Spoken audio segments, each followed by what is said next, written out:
A gente volta a falar dos 30 anos da morte de Ayrton Senna e, obviamente, que não podia faltar a passagem aqui pelo Jornal da Manhã para falar sobre isso do Alex Rufo, que é comentarista de automobilismo, acompanhou parte considerável da trajetória de Ayrton Senna e vai compartilhar alguns desses momentos com a gente. Bom dia, bem-vindo. Bom dia, Lívia. Bom dia, Daniel. Bom, Rufo. É verdade, eu comecei a cobrir Fórmula 1 em 1986, então tive a oportunidade de acompanhar os 3 títulos do Ayrton, né, o de 88, 90 e 91. E uma coisa que fica, as pessoas perguntam muito, né, e não entendem, como que o Ayrton, a imagem do Ayrton e a memória do Ayrton permanece até hoje. A resposta é muito simples, o Ayrton, ele trouxe para nós, que éramos apaixonados pela Fórmula 1, um lado mais humanizado, um lado mais humanista. Ele vibrava, ele torcia, ele chorava, ele gritava na vitória e a gente não via isso. A Fórmula 1 ela sempre foi muito fria, muito gelada. A Fórmula 1 sempre trabalhou com números. O maior combustível da Fórmula 1 sempre foi o dinheiro. E o Ayrton mostrava um lado diferente, principalmente quando ele não se conformava com algo que não fosse a vitória. O Nilson César até já comentou isso aqui no Jornal da Manhã hoje. O Ayrton era comprometido com a vitória. Ele era comprometido com o time, com a sua carreira, com o patrocinador, mas o foco dele estava sempre na vitória. Ele buscava excelência. E para aqueles que falavam, mas ele andou muito bem, que já também escutei isso, Daniel, porque tinha carros bons, que estava nos melhores carros, o cartão de visita que ele deu para a Fórmula 1 foi em 1984 com a Toleman, que era uma equipe pequena, uma equipe que era das medianas para as mais pobres da Fórmula 1, e ele mostrou ali em Mônaco, na chuva, vencendo Alain Prost, e só não levou aquela corrida, só não levou o caneco, porque naquele momento teve uma balestrada. O Jean-Marie Balestre, presidente da FIA, tirou dele a vitória. Pediu para encerrar a prova na chuva, porque queria que a vitória ficasse com o Alain Prost. O diretor de prova, Jack Ickx, o belga Jack Ickx, encerrou, e na Fórmula 1 é assim, vale a última volta antes da bandeirada, antes de encerrar. Então a vitória ficou com o Alain Prost. Mas andou muito bem na Toleman, andou bem na Lotus, deu um show na McLaren. Na temporada de 88, a McLaren mesmo, de 16 provas, venceu 15, 8 do Ayrton, vitórias do Ayrton. Então esse lado dele mais humanista e de aproximar não só aquele cara que era apaixonado pelo esporte, pelo motorsport, pessoas que não ligavam para a Fórmula 1, pessoas que não ligavam para o automobilismo, acompanhavam a Fórmula 1 por causa do Ayrton. E hoje, até de maneira muito injusta, muita gente fala, puxa, as viúvas do Ayrton não acompanham mais o Ayrton, mas porque não tem mais aquela emoção. O Ayrton trouxe um legado para a gente, né? Não só para os jornalistas, mas também para o público geral, com a determinação dele, com o foco pela vitória. Até ele fez um comentário, não só foco pela vitória, mas uma determinação de alcançar até o impossível. E isso ele fazia na pista e fora dela. Agora, Rufo, vou pedir para você ficar mais um pouco com a gente. Além dessas características do Ayrton como profissional, isso é fundamental. Só que é importante a gente lembrar que ele era muito mais do que um piloto de Fórmula 1, muito mais do que um automobilista. Porque quando a gente fala de Ayrton Senna, o que a gente escuta? Herói, excelente caráter, uma pessoa que mudou a vida de muita gente.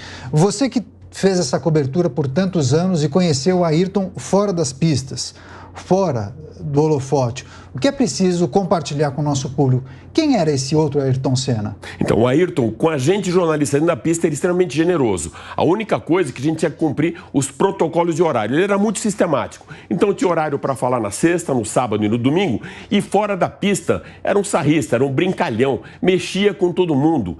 Ele era uma pessoa extremamente divertida. Aprontou muito com o Berger, aprontou muito com o Thierry Boutsen, que eram os melhores amigos dele na pista. Galvão era um grande amigo também. Enfim, Braguinha. Ele tinha um círculo dele de amizades, mas ainda assim ele respeitava muito aqueles jornalistas que acompanhavam, como eu, como Nilson César, a temporada inteira. Então, o círculo da Fórmula 1, ele trazia pra gente uma familiaridade entre todos os jornalistas e pilotos muito forte, e principalmente nós com os brasileiros. Então, o Ayrton, eu vou dar um exemplo clássico, né? Eu tive a oportunidade de jantar com o Ayrton em Heidelberg, ele entrou num restaurante... Olha isso. Que Essa informação, você teve a oportunidade de jantar com Ayrton em Heidelberg. Na prova de Hockenheim, os jornalistas ficavam em Heidelberg. E eu tive a oportunidade de jantar, estava eu, Edgar Melo Filho, e a gente tinha dado uma dica para o pai dele, para o seu Milton, de um restaurante, uma cantina chamado Damário, que eles queriam ir num lugar que não tivesse muito turista, para que tivessem sossego. Chegaram, o Ayrton chegou depois, eu estou sentado de costas para a entrada, eu tomo um tapa aqui na cabeça, aquele pedala Robinho, né? O Edgar Melo Filho até falou para mim, puxa vida, foi mal educado com você? Eu falei, não, de maneira alguma. Muito melhor isso do que cortesia de me cumprimentar. Isso mostrou intimidade.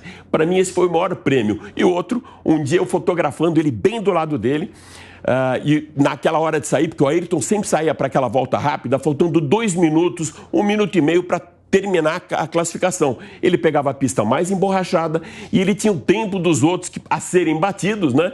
Para ele ter a referência até onde ele tinha que acelerar, até onde que era a freada dele, quem que ele tinha que bater naqueles tempos. E nesse momento ele levantou a mão para ligar o carro e um mecânico veio e me puxou pelo cangote. Literalmente foi me arrancar dali e ele, com o foco todo para sair, fez um sinal com a mão para que me deixassem ali. 2 semanas depois, eu conversando com ele, fui agradecê-lo. Eu falei, puxa vida, obrigado, né? Eu estava fazendo meu trabalho ali. Ele falou, você não tem que agradecer a mim, você tem que agradecer ao mecânico, porque se ele não tivesse sido tão mal educado com você, você teria ficado ali. Ele poderia ter pedido. Então, agradeça ao mecânico a falta de educação dele e por isso foi a sua credencial para ficar no meu box. Sensacional. Então, esse lado humano dele com a gente é inesquecível. E ele passava isso também para o público dele.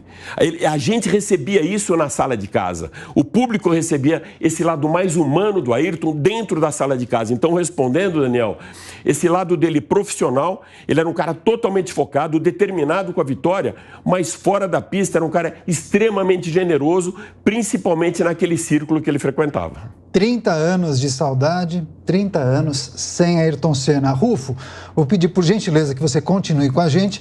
Vamos acionar o repórter Luca Bassani, que a nossa audiência já conhece. Ele sempre traz os destaques internacionais. Para quem não sabe, o Luca também trabalha fazendo cobertura das provas de Fórmula 1. Sim. Por essa razão é que ele mora também na Europa e o Luca tem procedência, né? O pai dele trabalhou... pai dele, meu grande amigo, Luca Bassani. Luca Bassani trabalhou por muito tempo. Já dividiu muito guarda-reio comigo nas pistas de corrida, Luquinha. Exato. Luca, seja muito bem-vindo. Queria pedir naturalmente que você também trouxesse alguma informação, alguma experiência e também fizesse sua pergunta ao Alex Rufo. Por gentileza, amigo.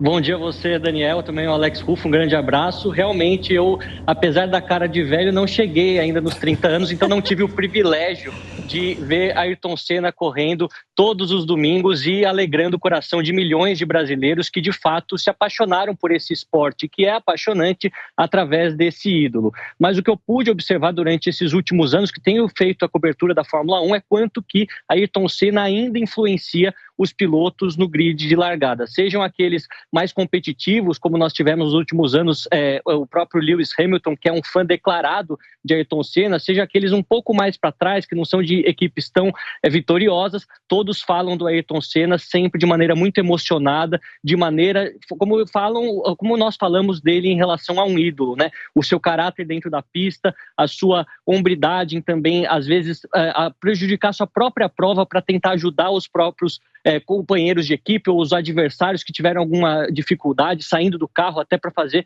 o salvamento de um piloto que teve um acidente uma vez. Então a gente vê que é um sinônimo de caráter, além, é claro, de ser um outro corintiano, vale a gente mencionar também, não podemos esquecer que era um outro membro do time do Povo e também uma pessoa que, através da sua trágica morte que aconteceu em Imola, nesse trágico 1º de maio de 94, conseguiu trazer mudanças ao esporte que naqueles outros 30 anos, que incluem a própria temporada de agora, novas reformulações foram implementadas no aspecto de segurança e tornaram a Fórmula 1, que outrora era um esporte muito perigoso, um esporte cada vez mais seguro, evitando acidentes fatais, como nós tivemos exatamente naquele final de semana com o Ratzenberger e o Ayrton Senna, infelizmente. Daqui 2 semanas, eu estarei em Imola no GP de 2024 e com certeza contará com várias homenagens ao ídolo brasileiro e vou trazer impressões para vocês também. Perfeito, Luca. Obrigado pela participação. Continue com a gente. Vamos tratar de outros assuntos e a gente quer agradecer imensamente a participação do Alex Ruffo nesse dia de saudade, um dia muito especial, compartilhando com a gente essas histórias e experiências. Ruffo, muito obrigado. Eu que agradeço vocês. É um privilégio estar sempre aqui no Jornal da Manhã e poder dividir também, compartilhar algumas experiências que eu tive com o nosso tricampeão mundial. Obviamente que não podia faltar você. Obrigado, Lívia. Muito obrigada, Ruffo. Bom feriado, viu? Obrigado.